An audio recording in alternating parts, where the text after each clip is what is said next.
Olá, sejam bem-vindos para mais uma videoaula do conteúdo de Mecânica dos Solos. Essa é uma aula de exercícios que vai tratar sobre as tensões geostáticas que ocorrem no solo.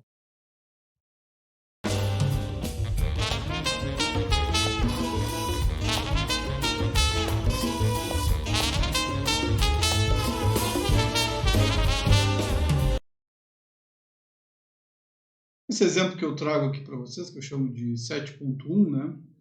Referente então ao capítulo de tensões devido ao peso próprio e acréscimo de tensões. Então, esse primeiro exercício eu vou falar das tensões geostáticas, tanto das verticais quanto das horizontais. Certo? Então, eu trouxe um probleminha aqui com só duas camadas para nós conversarmos, onde eu tenho um primeiro solo com um gama de 17 kN por metro cúbico, e essa camadinha aqui tem uma espessura de 2 metros, e uma camada de siltio arenoso tem espessura de 5 metros. O meu nível d'água está aqui na cota menos 3. Eu não trouxe aqui para vocês uma questão dos índices físicos, né? Mas vocês têm na lista de exercícios da disciplina. Às vezes eu não dou o gama direto, eu dou, sei lá, um índice de vazios, uma umidade, um gama D, né? E vocês têm que chegar no peso específico do solo. Mas aqui eu já estou dando esse valor de peso específico do material. Por que eu estou falando isso? Porque percebam que eu tenho aqui, ó, uma condição onde eu tenho um gama natural do solo, relativo aí ao seu peso normal, né? O solo está na sua condição, numa determinada umidade lá, ele tem um peso específico. Se eu pegar uma amostra e tirar o peso e o volume, eu vou ter o gama natural desse material. Estou falando aqui do silt, tá, meus caros? Eu botei gama AT, né, que seria referente a um aterro, né? E aqui o solo natural. E aqui embaixo, o mesmo solo, eu estou chamando de gama SAT, ou seja, um gama saturado. E vocês confundem muito o gama SAT com o gama sub, que é completamente diferente. O gama sub é o gama do solo menos o gama da água, que eu uso para calcular tensões efetivas quando eu tenho situações onde o solo está submerso. Não é o caso aqui. Tá? Estou falando de gama saturado. Qual é a diferença do gama saturado para o gama natural? É a umidade do solo, é a quantidade de água no vazio do solo. Certo? Ambos os gamas são naturais. Só que nesse aqui, o solo não está com os vazios completamente cheios de água. Então, se eu botar um molde, dois moldes, um aqui nessa parte de cima e um molde aqui na parte de baixo, eu vou ter dois materiais com o mesmo volume. Peso específico não é peso por volume? Então, imaginem vocês, né, que o solo que tem menos água vai ter um peso específico menor, já que o volume é igual. É o que nós estamos vendo aqui. Quando o solo satura, ele acaba tendo seus vazios preenchidos por água e ele fica mais pesado. Então, o seu peso específico aumenta. Então, é só essa noção que eu queria dar para vocês, né? Que o SAT e o NAT, na verdade, o gama SAT é um gama NAT quando o solo está saturado. É o natural dele porque ele está saturado. Tá? Agora, se no exercício nada for informado, se não tiver algum índice físico indicando aqui, ou se não tiver nada falando que o material está saturado ou não, o gama natural, por vezes, é igual ao gama saturado. Por quê? Porque, por vezes, o solo está com uma umidade tão grande que ela está próxima da saturação. Ou por mais que o nível d'água tenha descido, né, não esteja cobrindo todo o solo, esse solo não conseguiu perder essa umidade a ponto de ficar mais leve, com uma umidade menor. Olha lá, o nível d'água pode ser elevado, saturado o solo, e num determinado momento esse nível d'água desceu, mas a umidade se manteve no solo. Então os seus pesos específicos vão estar muito próximos, tanto o natural quanto o saturado. Então sim, eles podem ser, não digo iguais, né, mas bem próximos. Então por isso que eu queria fazer essa ressalva. E por outro lado, existem solos que sim, Quanto mais poroso o solo, mais ele vai ser influenciado aí por variações de umidade, por essa influência do nível d'água, e vai mudar o seu peso específico. Então, vai aumentar aqui 1, 2 kPa, né, quando o material está saturado ou não. Mas não confundam gama sat com gama sub. Dito isso, vamos então calcular as tensões, e eu peço aqui para calcular no meio da camada de silt arenoso. Então, se meu silt arenoso ele tem 5 metros, o meio é 2,5 de espessura. Se essa cota aqui é a cota 2, se eu pegar a cota 2 e colocar 2,5 para baixo, eu estou na cota menos 4,5. Certo? Então, vou lá. E vocês precisam também separar duas coisas. O que é tensão total e o que é tensão efetiva. Então, pensem em tensão total como o peso de forma simplista, tá? O peso de tudo que está acima daquele ponto. Certo? Então, o que é tensão vertical? Nada mais é do que a influência da gravidade, né, atuando naquelas partículas e fazendo com que elas fiquem pesadas. Isso vai gerar uma tensão naquele ponto vertical. Então imagine você, se eu pegar aqui no meio da camada desse silt, o que eu tenho de peso? Eu tenho o peso dessa camada e dessa camada. Então quando eu vou calcular a tensão total, o mouse não estava aqui, né? Eu tenho o peso dessa camada e dessa camada, de todas as camadas, na metade do meu solo aqui. Tá? Então, a tensão total é só esse pedaço aqui. Gama nat, o gama do aterro, vezes a altura do aterro, referente a este solo, ou peso dessa camada. Depois, o gama natural vezes essa espessura. Esse solo aqui tem 19. E depois o gama sat vezes até o ponto que eu estou querendo, que é essa cota aqui no meio da camada de solo mole. Este trecho me dá a tensão total. Mas eu estou querendo a tensão efetiva, então eu preciso descontar a poropressão que está atuando naquele ponto. Então eu vou descontar o gama da água vezes a profundidade, a altura de coluna d'água que eu tenho naquele ponto.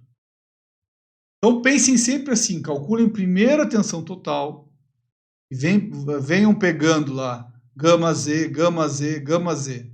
Tá? Então eu peguei aqui ó, o gama do aterro VZ, peguei o gama de solo VZ. Parem camadas como se fossem pesos, né, que vocês estão colocando em cima do solo, e vai ser sempre um gama vezes uma espessura. Isso vai dar para vocês a tensão vertical total, ou seja, né, sem o tracinho aqui. Agora, se eu quiser a efetiva, eu vou descontar a minha poropressão. Aí sim eu venho e desconto aqui a altura de coluna d'água. Não tentem transformar isso em gama sub, que não vai dar certo. Só vai dar certo se toda essa camada for abaixo d'água. Façam assim nesse roteiro que eu estou falando para vocês, que não vai ter erro. Então ficou aqui, ó. Essa camada tem um gama de 17 vezes 2, essa camadinha aqui de 1 metro, 19 vezes 1, e essa aqui tem 20, ó, vai ser 20. Então, se eu estou com 2,5, que é o meio da camada, já perdi 1 aqui, eu tenho 1,5 vezes 20 solo. Isso aqui daria a minha tensão total, mas eu estou pedindo efetiva. Então, eu vou descontar aqui, ó.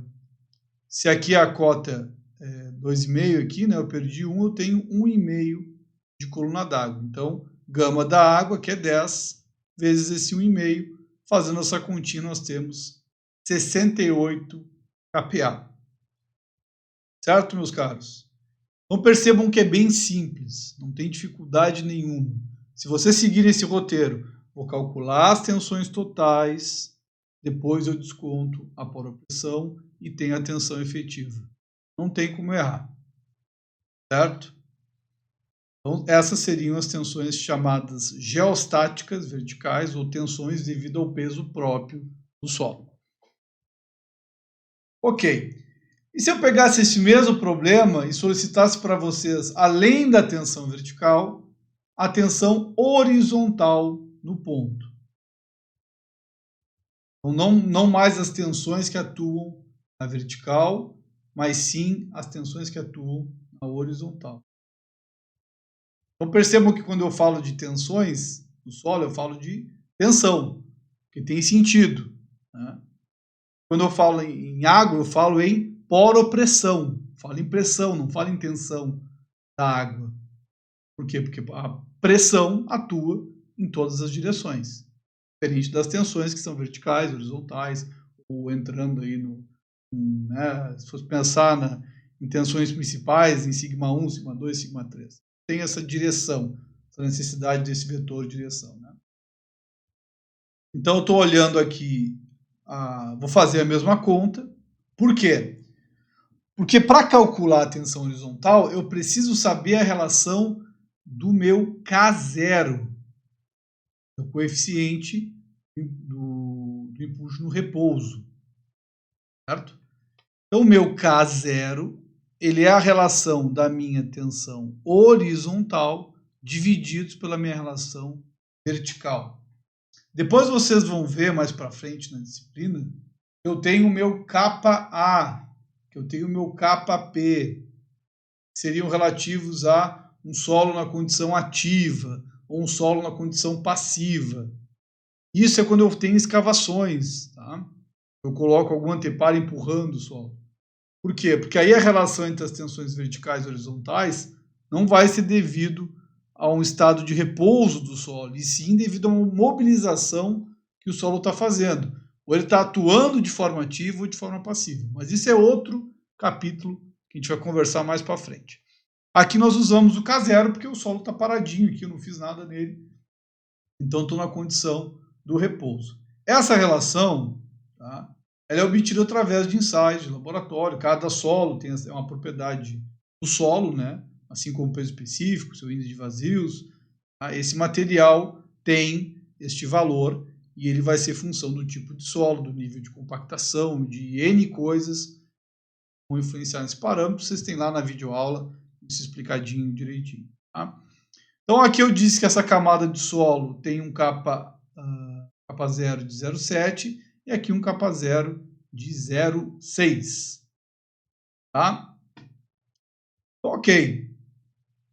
Percebam que a relação do K0, do K0, ele é efetivo, ou seja, é a relação da tensão horizontal efetiva pela tensão vertical efetiva. Então eu preciso calcular a tensão vertical. Que ponto que eu estou analisando? Aqui na cota menos 4,5. Qual é a tensão efetiva nesse ponto? Determinado valor. Com esse valor eu multiplico pelo K0.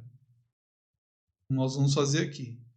Então, eu vou pegar primeiro a minha tensão total, que eu falei para vocês, ó, gama, os pesos, né?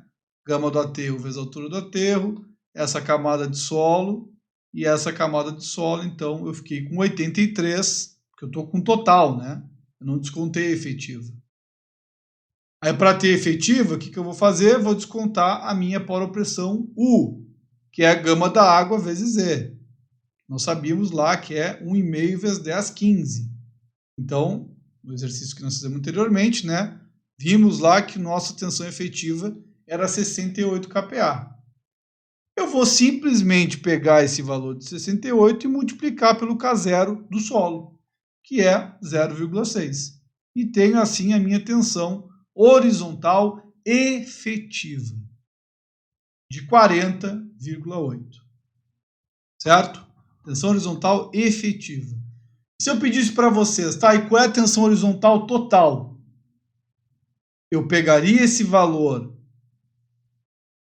tensão horizontal efetiva, e multiplicaria, e somaria o gama da água, 1,5 vezes 10, 15 kPa, teria então a tensão horizontal de 55,8. Certo? Aí pode surgir a dúvida para vocês agora, mas professor, eu não deveria então pegar a tensão horizontal de 83 e multiplicar pelo K0 e ter a tensão horizontal total? Não. Como eu falei para vocês, tensões e pressões, né? Então a água, ela não sofre essa influência do K0. Esse K0 é uma relação do solo, do contato dos grãos. Ao aplicar uma carga vertical, o solo vai tender a se expandir lateralmente. Então é essa relação, né, assim como o coeficiente Poisson, o K0 tem correlação com o coeficiente Poisson. É a relação entre as deformações verticais e horizontais. É a mesma coisa, é a relação entre as tensões horizontais e as verticais. K0 até ele pode ser calculado através do valor de coeficiente de Poisson do solo. Tá? Então é essa relação que tem. E essa relação é efetiva, porque é uma relação dos grãos. Contato entre grão a grão, essa deformação relativa a esse contato dos grãos que mobiliza isso. A pressão de água, como ela atua em todas as direções, ela não vai ser influenciada por essa componente. Então ela fica de fora. Então eu avalio as tensões efetivas e aí eu coloco, tiro a poropressão em função do que eu estou buscando. Esse é o caminho. Calculem a tensão vertical no ponto efetiva e multiplique pelo K0. Se quer a total, aí soma a água. Outra pergunta que surge, que vocês erram muito nas provas também. Professor, eu não posso pegar a tensão horizontal aqui, por exemplo, pegar 17 vezes o 2 aqui, né, que é essa camada, vezes o 0,7 e depois somar com essa parte aqui toda, que eu vou pegar esse gama vezes 0,6, né, tipo, de tensão vertical vocês conseguem, né? Vocês poderiam pegar aqui gama Z mais o gama Z dessa parte, da vertical. Na horizontal, não. Eu não posso pegar o gama Z vezes capa zero aqui, mais o gama Z vezes o capa zero dessa aqui. Por quê? Porque essa tensão horizontal ela é mobilizada em função da vertical. Então, esse solo aqui de baixo, ele está pouco se importando com a tensão horizontal lá de cima. Ele vai se expandir lateralmente, ele vai mobilizar essas tensões horizontais em função da vertical.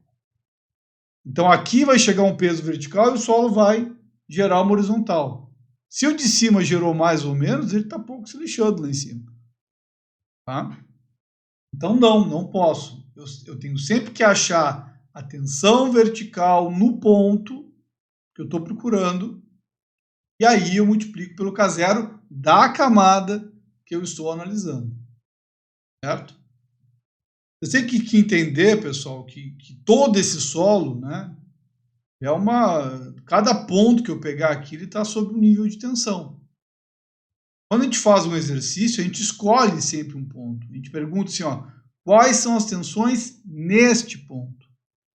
E é neste ponto que eu estou analisando. Do lado pode ser igual, pode ser diferente. Acima pode ser igual, pode ser diferente. Então pensem que vocês estão fazendo uma análise pontual. E neste caso, quem das tensões horizontais interessa a tensão vertical no ponto. Então não somem tensões horizontais obtidas em outras camadas. Achem a vertical no ponto específico e aí sim multipliquem pelo K0 daquela camada. Então temos aqui as duas respostas, né, tanto da efetiva quanto da total horizontal. Bom, esse exercício de tensões geostáticas encerra por aqui, desculpa. Espero que tenham gostado da videoaula e até uma próxima. Bons estudos!